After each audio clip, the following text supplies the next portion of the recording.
Thank you for joining us for this Good Friday worship service. We want you to know that this service was pre-taped, and so the service you see tonight includes people coming in by themselves into the sanctuary to read their gospel readings and contemporary readings.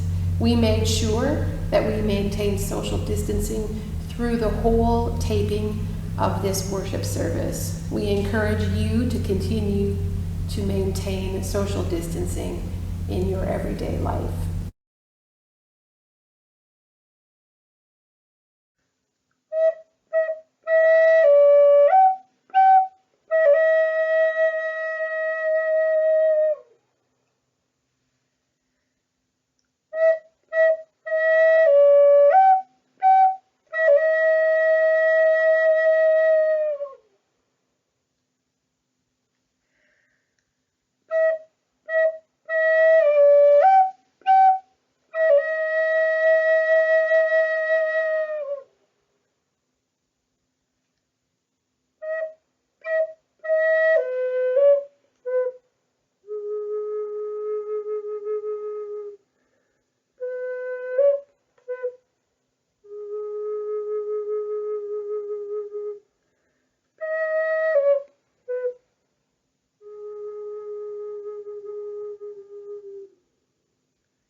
This is the message we have heard from the Holy One and proclaim now to you, that God is light, and in God there is no darkness at all.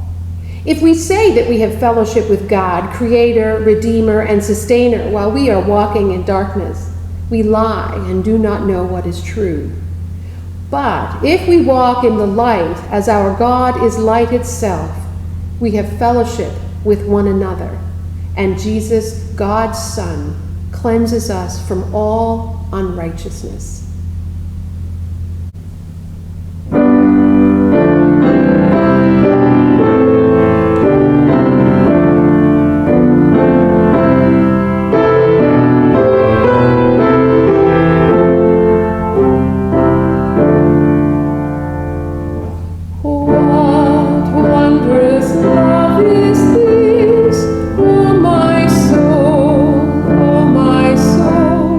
What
Let us pray.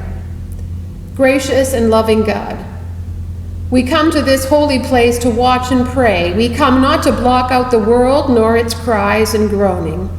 Rather, we come to integrate our world into our worship, its people and our prayers. We come because this world, broken and mended, struggling and strong, is the world you love in all its wild diversity. We are a people of incarnational faith. Since you, Jesus, stepped into the muck and mire of the human predicament, we come to you not to escape the harsh realities of life in the world.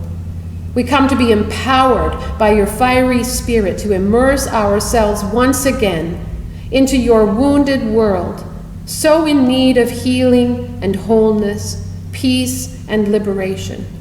Come, O Christ of darkness and light, cleanse us, enlighten us, enable us to be your people of peace. Amen. A reading from John's Gospel. When he, Judas, the one who would betray him, had gone out, Jesus said, "Now the Son of Man has been glorified, and God has been glorified in him. If God has been glorified in him, God will also glorify him in himself, and will glorify him at once. Little children, I am with you only a little longer. You will look for me, and as I said to the Jews, so now I say to you, where I am going, you cannot come. I give you a new commandment, that you love one another. Just as I have loved you, you should also love one another. By this everyone will know that you are my disciples, if you have love for one another." Simon Peter said to him, "Lord, where are you going?" And Jesus answered, "Where I am going, you cannot follow me now, but you will follow after." Peter said to him, "Lord, why can I not follow you now? I will lay down my life for you." Jesus answered, "Will you lay down your life for me? Very truly, I tell you, before the cock crows, you will have denied me 3 times. A reading from the writings of Carter Hayward. There is an awakening of our passion, our capacity to bear upon one another's lives. God has blessed us with this passion, this capacity to participate in whatever is most real, most authentic in our daily lives. In truth, this blessing requires us to suffer with others, not because suffering is good for anyone, but because we cannot love well unless we're willing to bear one another in suffering, and to work with one another toward the elimination of the conditions and forces that contribute to violence, oppression, and injustice. This compassion is the essence of the love of God that is with us here and now. Blessed with such passion and compassion, we cannot be indifferent to what greed, fear, and ignorance has done throughout the world.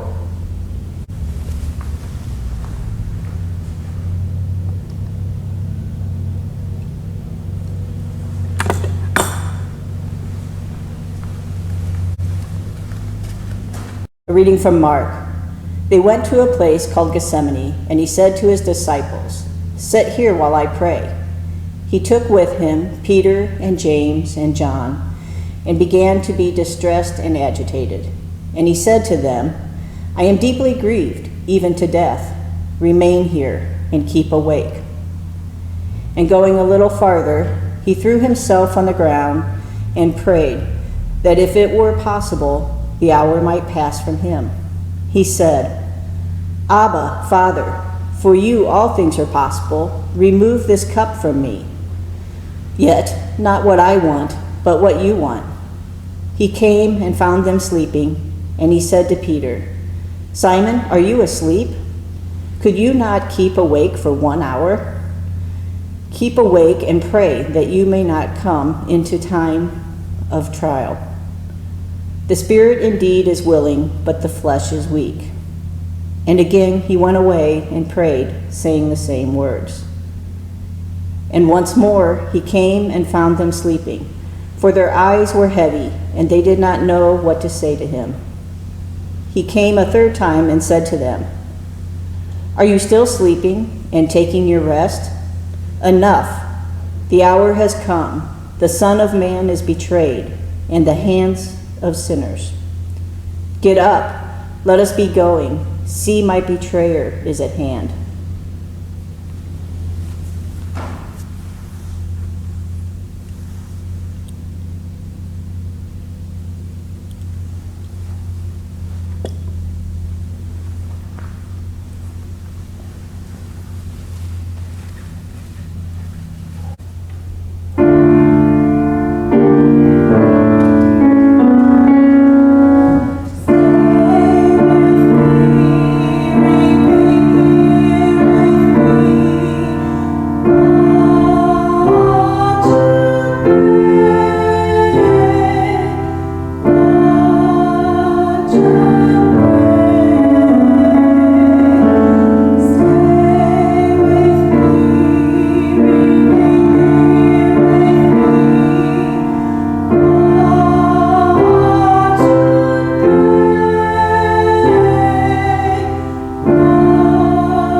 A reading from Matthew.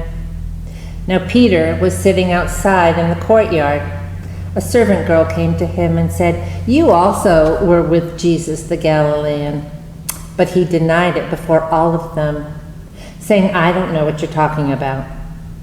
And when he went out to the porch, another servant girl saw him, and she said to the bystanders, "This man was with Jesus of Nazareth." And again he denied it with an oath, "I do not know the man."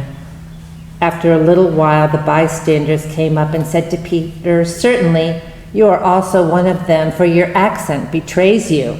And then he began to curse, and he swore an oath, "I do not know the man." And at that moment, the cock crowed. And then Peter remembered what Jesus had said, "Before the cock crows, you will deny me 3 times." And he went out and wept bitterly. And from the writing of Anne Weems, a poem. Over and over again we sit in our courtyards, our mouths speaking what our hearts are full of. We do not know him, do not know him, echoes loudly, emphatically, filling time and space, heaven and earth, and yet the saddest part is when the cock crows, we don't have the ears to hear, to hear, to hear, to hear.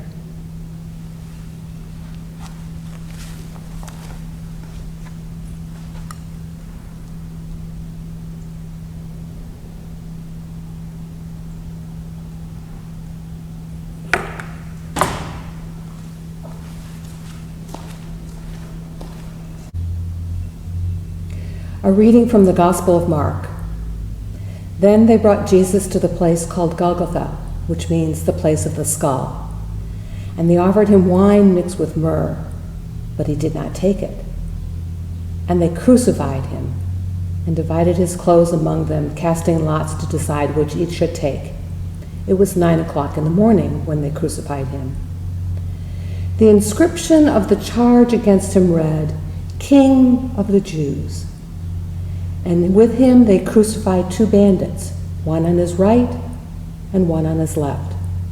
Those who passed by derided him, shaking their heads, saying, "Ah, you who would destroy the temple and build it in 3 days, save yourself and come down from the cross." In the same way, the chief priests, along with the scribes, were also mocking him, along with themselves, saying, "He saved others, but he cannot save himself. Let the Messiah, the King of Israel, come down from the cross now, so that we may see and believe." Those who were crucified with him also taunted him. A reading from the writings of Martin Luther King Jr. The ultimate weakness of violence is that it is a descending spiral, begetting the very thing it seeks to destroy. Instead of diminishing evil, it multiplies it. Through violence, you murder the hater, but not murder the hate. In fact, violence merely increases hate. Returning for violence multiplies violence, adding deeper darkness to a night already devoid of stars. Darkness cannot drive out darkness. Only light can do that.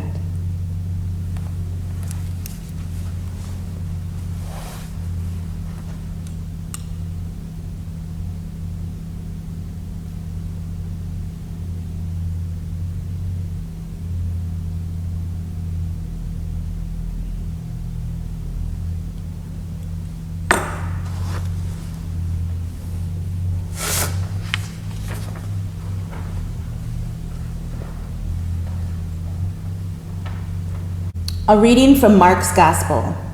When it was noon, darkness came over the whole land until 3:00 in the afternoon. At 3:00, Jesus cried out with a loud voice, "Eloi, Eloi, lama sabachthani," which means, my God, why have you forsaken me?" When some of the bystanders heard this, they said, "Listen, he is calling for Elijah." And someone ran, filled a sponge with our sour wine, put it on a stick, and gave it to him to drink, saying, "Wait, let us see whether Elijah will come to take him down."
The shadow of death, the reading from Matthew 27:50 through 56. Then Jesus cried out again with a loud voice and breathed his last. At that moment, the curtain of the temple was torn in two from top to bottom. The earth shook and the rocks were split. Tombs were also opened, and many bodies of the saints who had fallen asleep were raised. After his resurrection, they came out of the tombs and entered the holy city and appeared to many. Now when the centurion and those with him who were keeping watch over Jesus saw the earthquake and what took place, they were terrified and said, "Truly, this man was God's Son." Many women were also there, looking on from a distance. They had followed Jesus from Galilee and had provided for him. Among them were Mary Magdalene, and Mary, the mother of James and Joseph, and the mother of the sons of Zebedee. And a reading from the writings of Christina Rossi. I am a stone and not a sheep, that I can stand, O Christ, beneath thy cross, to number drop by drop the blood's slow loss, and yet not weep. Not so those women loved, who with exceeding grief lamented thee, not so fallen Peter, weeping bitterly. Not so the thief was moved, not so the sun and moon, which hid their faces in a starless sky, a horror of great darkness at broad noon. I, only I. Yet give not o'er, but seek thy sleep, thy true shepherd of the flock, greater than Moses, turn and look once more, and smite a rock.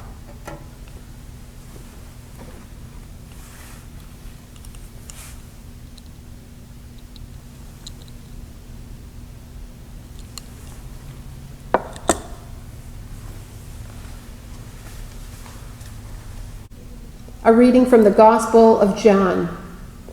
After these things, Joseph of Arimathea, who was a disciple of Jesus, though a secret one, because of his fear of the Jews, asked Pilate to let him take away the body of Jesus.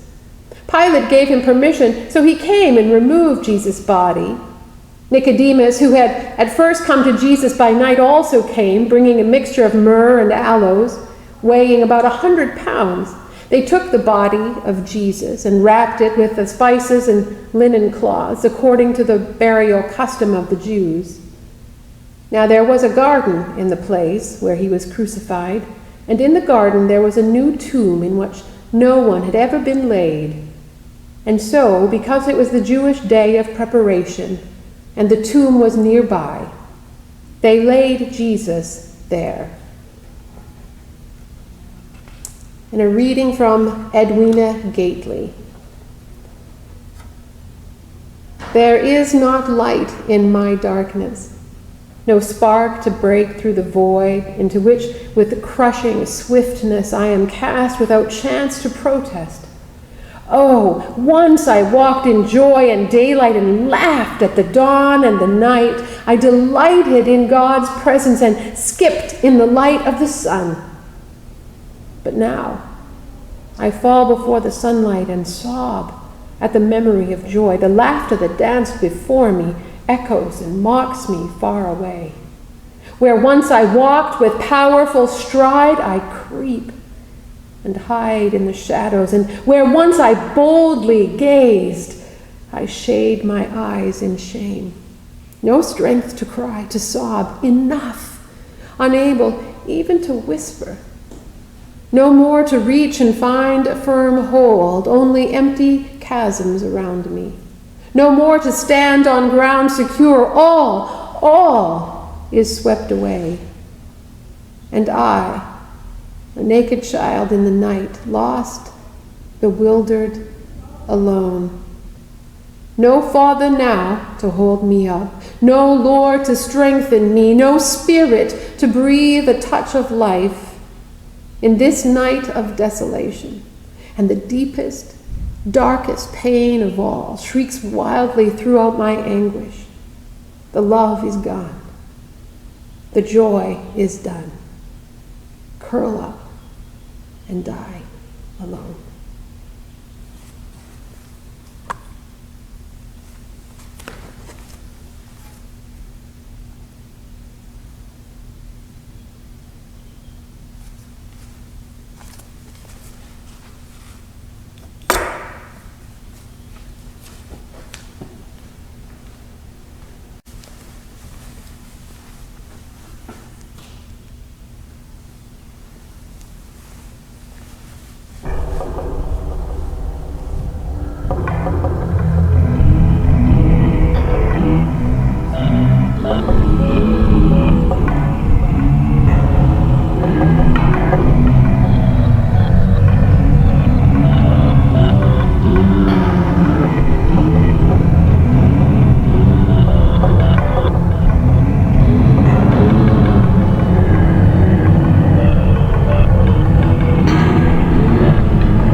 Go in peace. May Jesus Christ, who for our sake became obedient unto death, even death on a cross, keep you and strengthen you this night and forever. Amen.